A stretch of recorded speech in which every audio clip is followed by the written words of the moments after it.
muslimin yang dirahmati Allah. Ini saudara-saudara berhenti daripada kata-kata semasa Fatih sedang berkhutbah.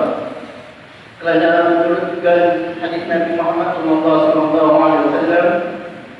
yang diriwayatkan oleh Abi Hurairah radhiyallahu anhu berkata, barang siapa berkata-kata semasa Fatih sedang berkhutbah, walaupun ia akan sahabat di sebelah berkata diam sekalipun, nescaya tentulah pahala semuanya. Dan itu diamlah dan dengarlah dengan taat, mudah-mudahan mendapat kebahagiaan di dunia dan di akhirat insya-Allah.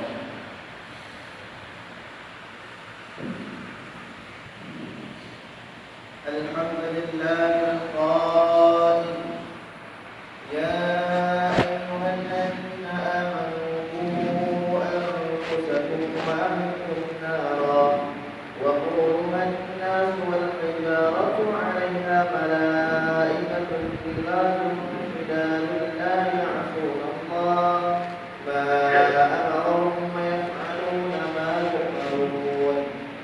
Asyhadu an la ilaha illallah wahdahu la syarika lah wa asyhadu anna Muhammadan 'abduhu wa rasuluh. Allahumma shalli wa sallim ala sayyidina Muhammad wa ala alihi wa ashabihi ajma'in. Amma ba'du fa ya ibadallah ittaqullah usikum wa iyaya bittaqwallah faqad faza al-muttaqun. Qala Allah ta'ala fi kitabihil 'aziz ya ayyuhalladzina amanu atii'u Allah wa atii'ur rasul wa ulil amri minkum fa in tanaza'tum fi shay'in farudduhu ila Allah war rasul in kuntum tu'minuna billahi wal yawmil akhir dzalika khairun wa ahsanu ta'wila. Surah An-Nisa ayat 59 yang bermaksud, wahai orang yang beriman, taatlah kamu kepada Allah dan taatlah kamu kepada Rasulullah dan kepada ulil amr, yakni orang yang berkuasa daripada kalangan kamu.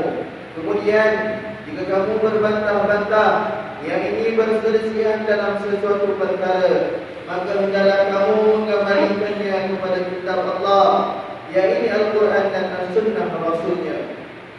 Jika kamu benar-benar beriman kepada Allah dan hari akhirat, yang demikian adalah lebih baik bagi kamu dan lebih elok pula kesudahannya. Sidang Jumaat yang dirahmati Allah Subhanahu wa taala sekalian, marilah kita meningkatkan ketakwaan kepada Allah Subhanahu wa taala dengan bersungguh-sungguh melaksanakan segala perintahnya dan meninggalkan segala larangannya. Mudah-mudahan kita mendapat rahmat dan keberkatan hidup di dunia dan di akhirat. Khutbah pada kali ini akan memperkatakan tajuk pelihara amanah dalam mendidik anak. Sidang Jumaat untuk Allah Subhanahu wa taala sekalian, anak-anak merupakan anugerah dan amanah daripada Allah Subhanahu wa taala serta merupakan saham yang membawa keuntungan di akhirat kelak. Jika mereka dididik dan dibentuk menjadi anak yang soleh, anak-anak ini juga merupakan model insan yang cukup berharga bagi pembangunan dan kepimpinan negara pada masa hadapan. Para ibu bapa tidak boleh mengharap dan menyerahkan sepenuhnya tanggungjawab mendidik anak kepada pihak lain, kerana sekiranya mereka diabaikan daripada seluruh pendidikan dan penjagaannya, tidak mustahil mereka akan menjadi anak yang terhaga, terbiar dan bermasalah yang akhirnya akan memberi kesan yang buruk kepada keluarga, masyarakat dan negara. Firman Allah Subhanahu wa taala dalam surah At-Tahrim ayat 6 yang telah dibacakan pada awal khutbah tadi yang bermaksud, wahai orang yang beriman, peliharalah diri kamu dan keluarga kamu daripada neraka yang bahan-bahan bakarnya manusia dan batu, iaitu berhala. Neraka itu dijaga dan dikawal oleh malaikat-malaikat yang keras kasar layanannya. Mereka tidak menderhaka kepada Allah Subhanahu wa taala dalam segala yang diperintahkannya kepada mereka, dan mereka pula tetap melakukan segala yang diperintahkan. Ma'asyiral muslimin rahimakumullah. Anak-anak sebenarnya dilahirkan dalam keadaan fitrah, ibarat sehelai kain putih yang suci dan bersih daripada sebarang kekotoran, sama ada zahir maupun batin. Maka menjadi tanggungjawab ibu bapa untuk mencorakkan diri mereka, sama ada untuk membentuknya menjadi insan yang soleh atau sebaliknya.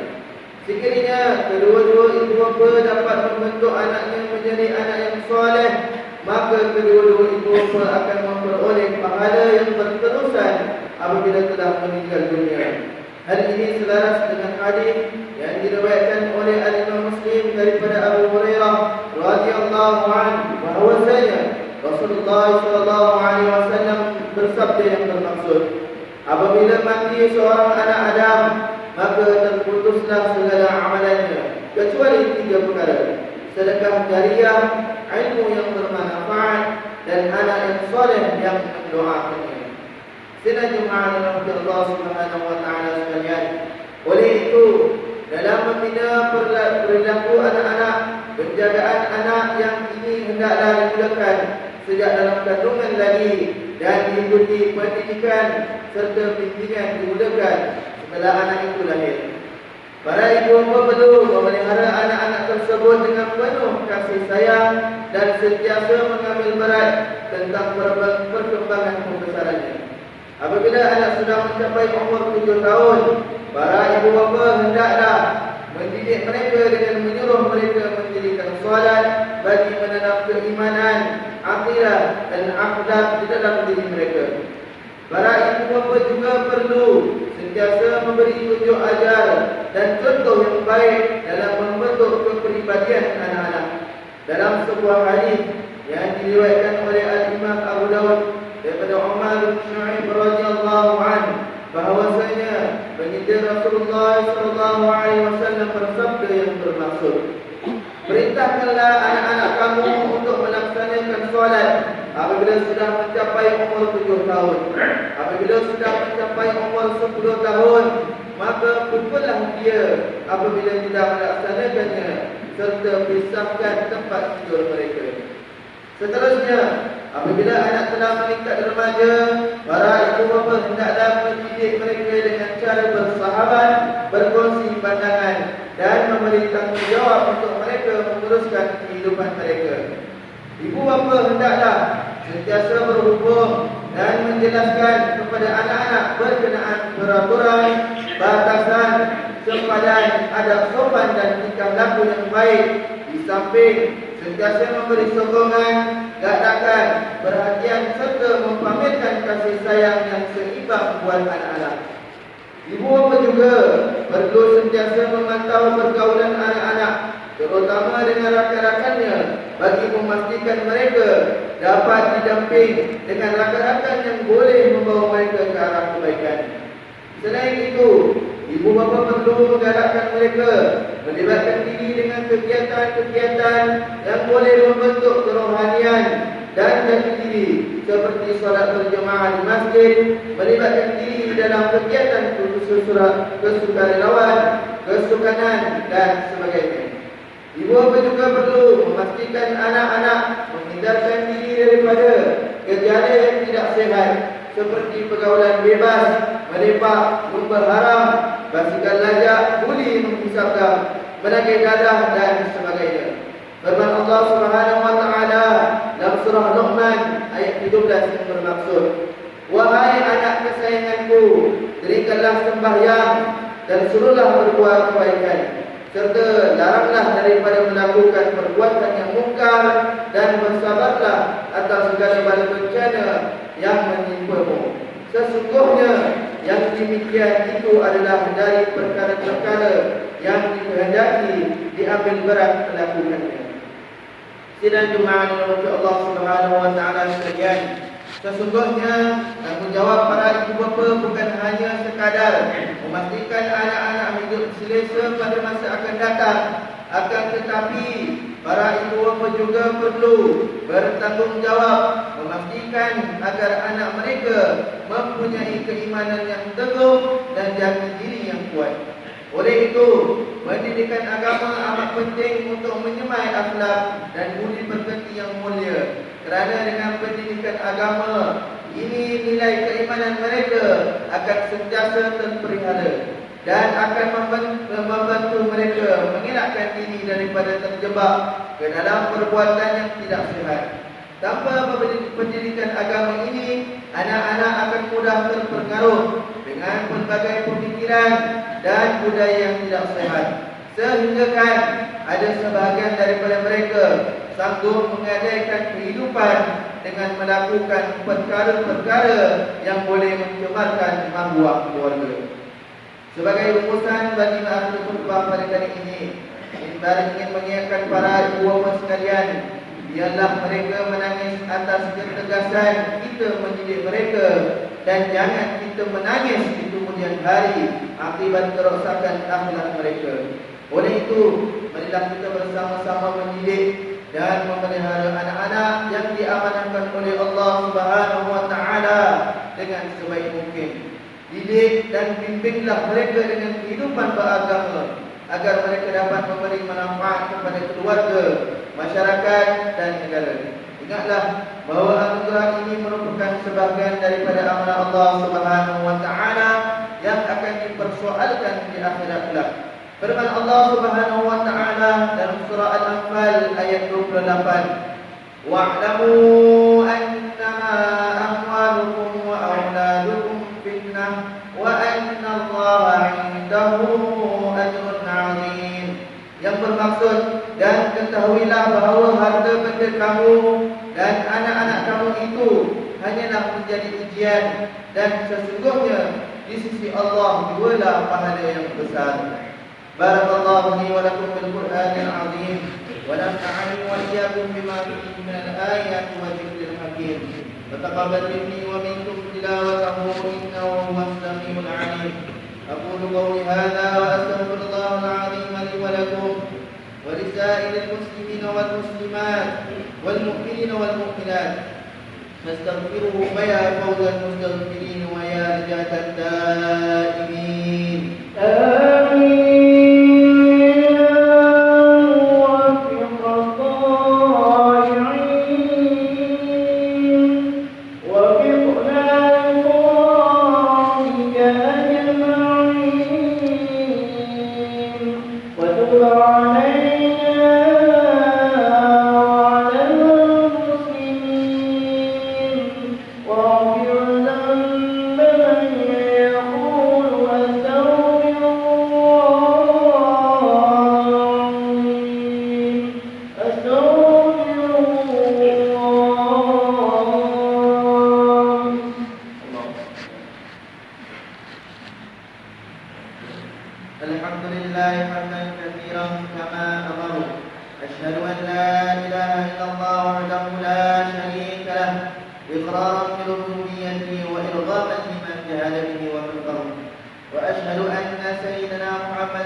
Wahai hamba Allah, ingatlah bahawa dunia ini adalah tempat tumpangan untuk sementara. Akhirat jualah sebenar-benar tempat yang kekal untuk selama-lamanya. Oleh itu, marilah kita bertakwa kepada Allah Subhanahu wa taala untuk mendapatkan kebahagiaan serta menyelamatkan diri daripada siksaan api neraka. Allah Subhanahu wa taala berfirman dalam surah Al-Ahzab ayat 56, "Inna Allaha wa malaikatahu yusalluna 'alan nabi ya ayyuhalladzina amanu sallu 'alaihi wa sallimu taslima." Yang bermaksud, sesungguhnya Allah dan malaikatnya berselawat, yang ini memberi segala penghormatan dan kebaikan kepada Nabi Muhammad sallallahu alaihi wasallam.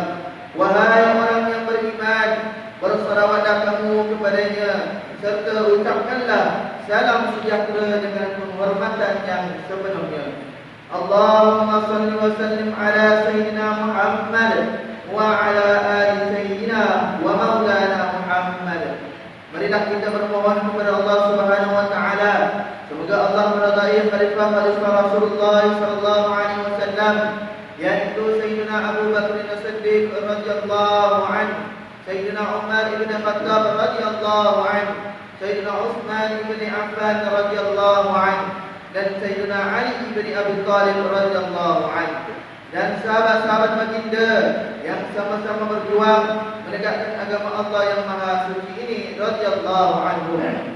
Seterusnya kepada bapa saudara junjungan kita Sayyidina Hamzah dan Sayyidina Abbas radhiyallahu anhuma, ibunda baginda Sayyidina Hasan dan Sayyidina Husain radhiyallahu anhuma, putri-putri baginda Sayyidatina Fatimah Az-Zahra dan lain-lainnya radhiyallahu anhuma, istri-istri baginda Sayyidatina Khadijah, Sayyidatina Aisyah dan lain-lainnya radhiyallahu anhuma, kepada sekalian keluarga, sahabat-sahabat, pengikut-pengikut sahabat radhiyallahu anhum dan yang mengikuti mereka itu dari semasa ke semasa hingga ke hari kiamat. Allahumma ighfir lil muslimina wal muslimat wal mu'minina wal mu'minat al ahya'i minhum wal amwat. Ya Allah, ampunkanlah sekalian kaum muslimin dan muslimat, mukminin dan mukminat, sama ada yang masih hidup ataupun yang telah meninggal dunia. Ya Allah, peliharakanlah akidah kami yang berlandaskan akidah Ahli Sunnah wal Jamaah, aliran Asy'ariyah dan Al-Maturidiyah. Ya Allah, pelihara, lindungi, jauhi dan selamatkanlah apalah kiranya diri kami ini, zuriat keturunan kami, keluarga kami dan umat Islam keseluruhannya daripada apa jua bala dan bencana, wabak dan penyakit, segala mara bahaya, kesusahan dan keburukan. Ya Allah, kurniakan kemuliaan dan kesejahteraan kepada mereka yang berjihad dan menafkahkan hartanya ke jalan-Mu seperti pembayar-pembayar zakat, wakaf dan seumpamanya. Ya Allah, kurniakanlah taufik dan hidayah, kekuatan, kesejahteraan dan pertolongan kepada ketua-ketua negara Islam dan raja-rajanya, khasnya kepada Abdul Haris Al-Syari'ati Al-Sultan Ibrahim ibni Al-Marhum Sultan Iskandar, Sultan yang dipertuan bagi negeri dan kerajaan Ta'aluh Darul Ta'lim, kepada Raja Zahir Sofia binti Al-Marhum Sultan Idris Shah Permaisuri Johor, kepada Tunku Ismail ibni Sultan Ibrahim Tunku Mahkota Johor, dan Cik Puan Besar Khalidah binti Mustamam, juga putera-putera dan putrinya, kerabat-kerabat diraja dan rakyat sekalian. Allahumma a'izal Islam wal muslimin wa qadril kafarata wa qil'an sayyata wal musyrikin wa kulla man huwa aduwwun lid-din. Allahumma farij humumul muslimin wa qil dayni 'anil madinin wa ahsin khalasal masjunin waj'al hadha balana aminan mutma'innan rafi'an wa sa'ira biladil muslimin. Amin ya rabbal alamin. اللهم ادخلنا وذرياتنا واصولنا وفروعنا الجنه مع الابرار يا عزيز يا غفار يا رب العالمين. ربنا هب لنا من ازواجنا وذرياتنا قرة اعين واجعلنا للمتقين اماما. ربنا اغفر لنا ولاخواننا الذين سبقونا بالايمان ولا تجعل في قلوبنا غلا للذين امنوا ربنا انك رؤوف رحيم. ربنا آتنا في الدنيا حسنة وفي الآخرة حسنة وقنا عذاب النار والحمد لله رب العالمين. عباد الله، إن الله يأمر بالعدل والإحسان وإيتاء ذي القربى وينهى عن الفحشاء والمنكر والبغي يعظكم لعلكم تذكرون. فاذكروا الله العظيم يذكركم واشكروه على نعمه يزدكم ولذكر الله أكبر والله يعلم ما تصنعون. أقيم الصلاة. الله أكبر. أشهد أن لا إله إلا الله. أشهد أن محمدا رسول الله. حي على الصلاة، حي على الفلاح.